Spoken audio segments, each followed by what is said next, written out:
Are you looking for a cheap, quick, fast, and easy way to protect your tomatoes against fungal diseases?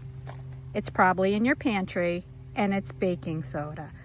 A quick, easy spray of baking soda with just a few simple ingredients can be used as both a preventative and a treatment if disease signs show up. So this is great for anything that's sort of fungal related, blight, powdery mildew, anything along those lines.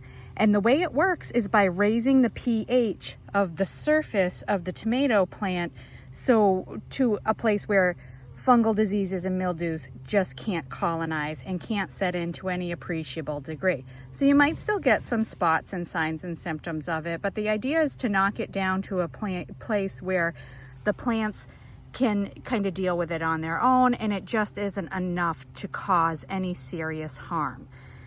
So the recipe itself, very simple. You want a gallon of water, a tablespoon of baking soda, a tablespoon of vegetable oil, and a tablespoon of dish soap. You're just going to mix those all together in a garden sprayer and then spray your leaves, tops and bottoms, spray the stems too, and just let it get in there and do its thing.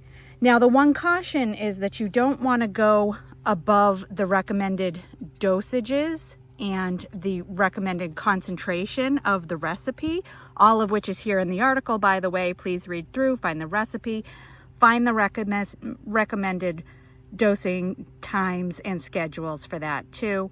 And the reason that you don't want to do this too much is that then you can create other problems for your tomatoes and the pH of your soil. But this is a low concentration that if you're using about every 7 to 10 days is not going to be enough to harm your tomatoes, but it will be enough to protect them.